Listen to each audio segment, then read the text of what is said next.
Alright, well, I was gonna go through a few things about Linux. I was just like wanting to look up this thing.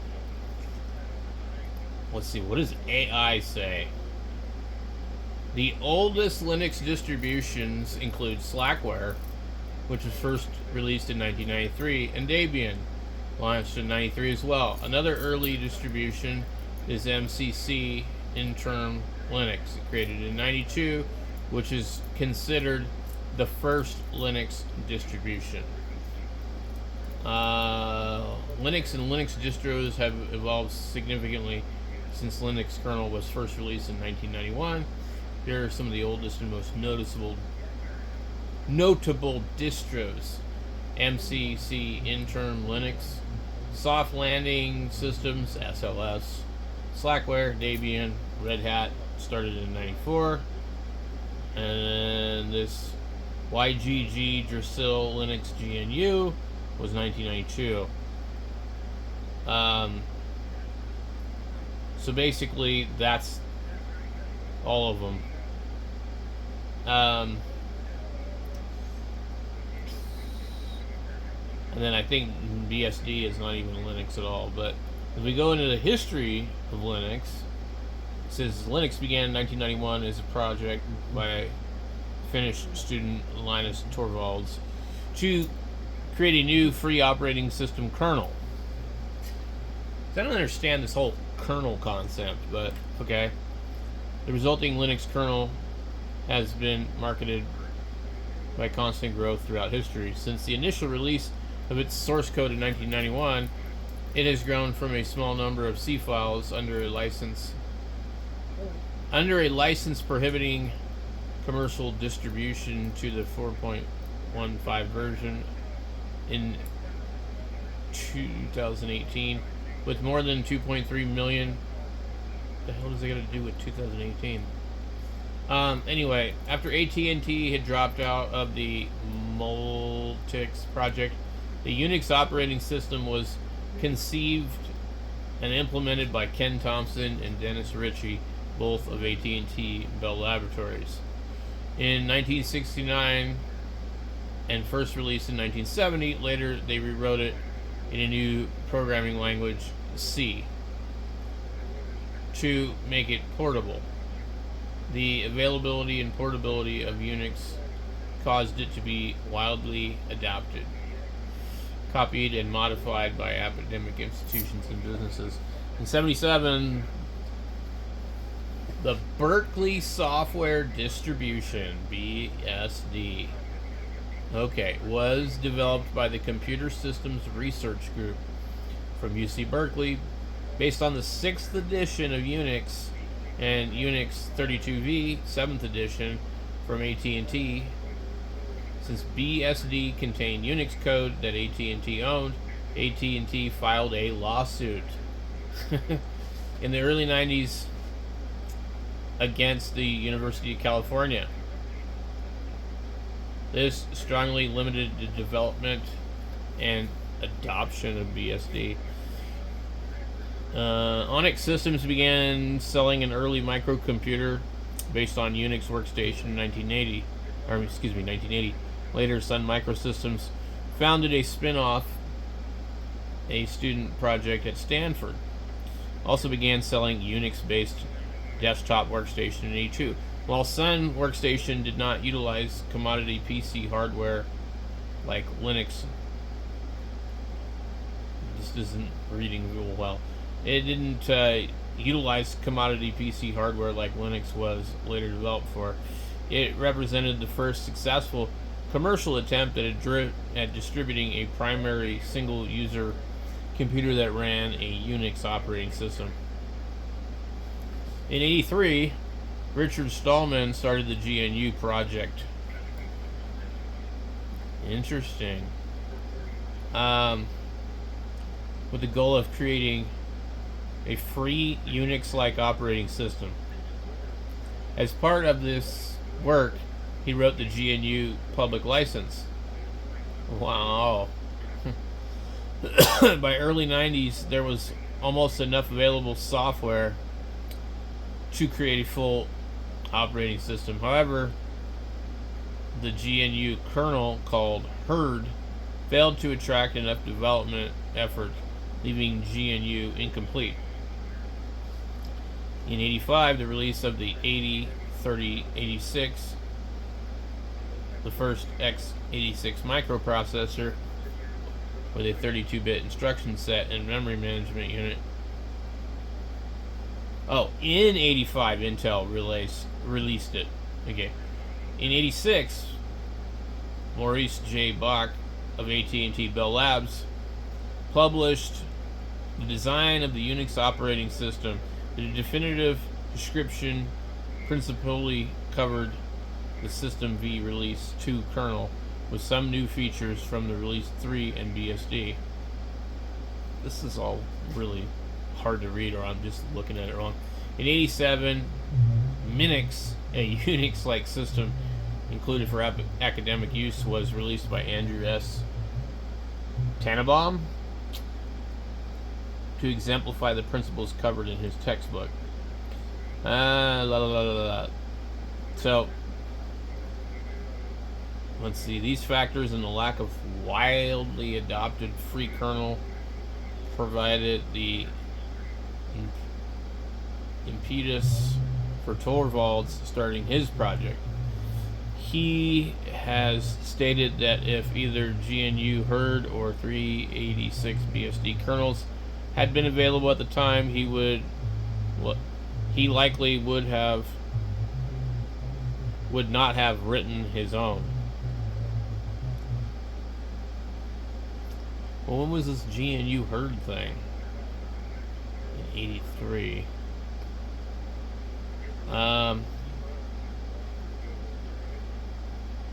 Let's see. In 91, while studying computer science at University of Helsinki, he began a project that later became the Linux kernel. He wrote the program specifically for the hardware he was using and independent of an operating system because he wanted to use the functions of his new PC with a 8386 processor. Development was done on Minix using the GNU-C compiler. On the 3rd of July 1991, in an effort to implement the Unix system call in his project, Linus attempted to obtain a digital copy of the POSIX standards documentation with a request to the comp.os.minix newsgroup. He was not successful in finding the documentation, so Torvalds initially resorted to determining system calls from Sun OS documentation owned by the university for use in operating its Sun Microsystems server. He also learned some systems calls from the Tannenbaum's Minix text. This is all really confusing. They had servers back then? That's kind of crazy. As he wrote his book just for fun, he eventually ended up writing an operating system kernel. On August 25th, 1991, he, at the age of 21, announced this system in another posting to the Comp OS Minix newsgroup. Hello everyone out there using Minix. I'm doing a free operating system, just a hobby, won't be big and professional like GNU, for 386 and 486 AT clones. This has been brewing since April and is starting to get ready. I'd like any feedback on things people like, dislike in Minix, as my OS resembles it somewhat. I currently ported Bash 1.08 and GCC 1.40, and things seem to work. This implies that I'll get something practical within a few months. I would like to know what features most people would want. Any suggestions are welcome, but I won't promise I'll implement them. P.S. It's free of any Minix code, and it has multi-threading FS. It is not portable. It uses 386 task switching, and it probably will never support anything other than AT hard disks. According to Torvalds, Linux began to gain importance in '92 after the X Windows system was ported to Linux by Orest something or other Borowski, which allowed Linux to support a GUI for the first time. So anyway, there's just a whole bunch of history here, but I thought it was kind of interesting to scroll through it. And you can see why there's so many different versions of Debian.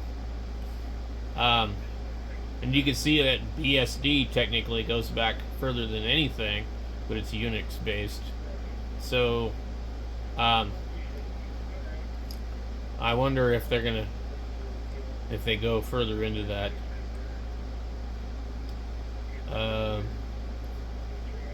Let's see. It doesn't really give the dates of like Fedora. It's talking about Fedora and SUSE.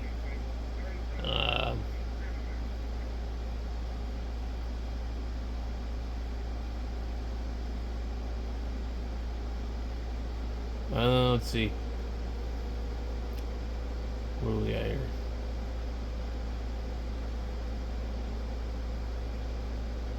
In '92, he suggested releasing the kernel under the GNU public license. Yeah. Anyway, so it doesn't really say. The Debian project began calling its project Debian GNU Linux in May '96.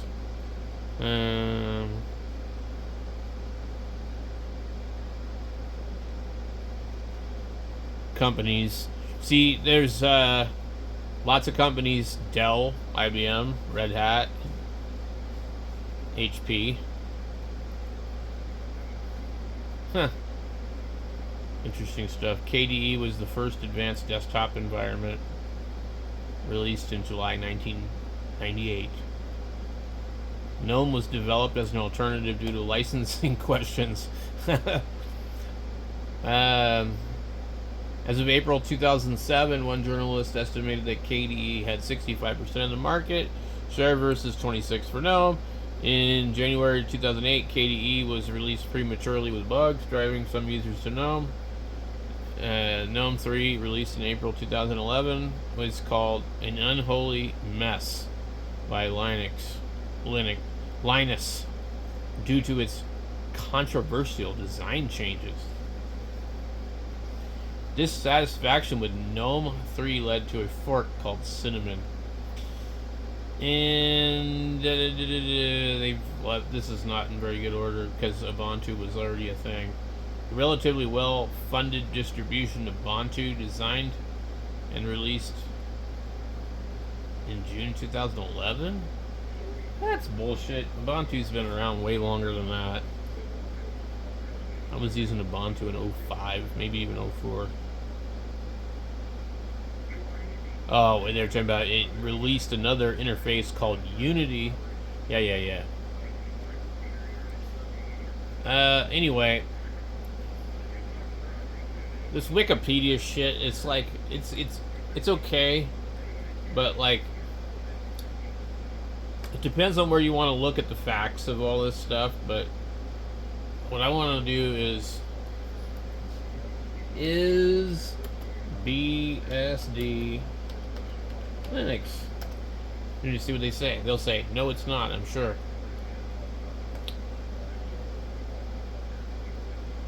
It's DSB. I said BSD. BSD.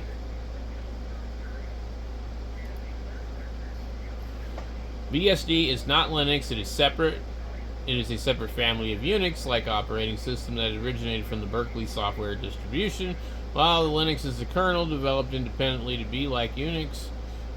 While Linux is a kernel developed independently to be Unix-like, both share similarities but have different architectures and different philosophies. Here's a good one. What is the difference between Linux and BSD? If you can explain that, then that would be great. Both Linux and BSD are free and open source Unix-like systems. They use much of the same software. These operating systems have more things in common than they do differences. So why do they all exist? There are more differences than we can cover here, especially philosophical differences, blah, blah, blah, blah, blah. The basics. Most people call Linux what most people call Linux isn't actually Linux. Linux is technically just the Linux kernel. Typical Linux distributions are made up of many pieces of software. This is why Linux is sometimes called GNU Linux. In fact, much of this software on top of Linux is the same software used on BSD. Can we cut to the chase here? Linux and BSD are both Unix operating systems. Okay, we've already said that. As we covered when we looked at the history of Unix, Linux and BSD have different lineages. Linux was written by Linus Torvalds when he became a student in Finland. BSD stands for Berkeley Software Distribution, and it was originally a set of modifications to the Bell Unix created at University of California. It eventually grew into a complete operating system, and now there are multiple different BSD. The kernel versus a complete operating system. Interesting. Okay, that's where I want to see what is a Linux distro. Wait, I just want to know about this complete operating system versus the kernel. Officially, Linux is just a kernel. Linux distributions have to work on to bring together all the software required, like Ubuntu, Mint, Debian, Fedora, Red Hat, or Arch. In contrast, BSD are both a kernel and an operating system. For example, FreeBSD provides both FreeBSD kernel and FreeBSD operating system. It is maintained as a single project. In other words, if you want to install it, you just install it in.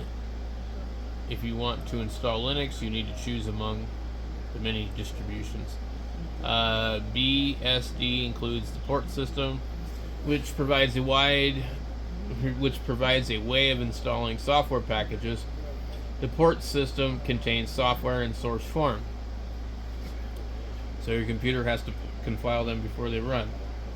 If you ever used Gentoo when it was popular, it's a bit like that. However, packages also can be installed or pre-installed binary form, so you don't have to spend time and system resources compiling them.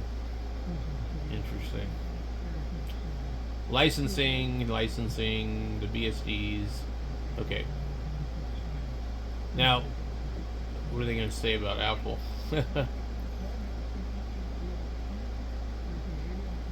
There are often thought of as three main BSD operating systems: FreeBSD, NetBSD, OpenBSD, Dragonfly, and Darwin macOS. macOS is actually based on the Darwin operating system, which is based on BSD. It's a bit different from other BSDs. While the low-level kernel and other software is open source BSD code, most of the rest of the operating system is closed source macOS. Apple built macOS X and iOS on top of BSD, so they wouldn't have to write the low-level operating systems themselves. Just as Google built Android on top of Linux. Why would you choose BSD over Linux? Linux, you have a choice over 8 Linux desktop environments. Linux is still more popular than ever.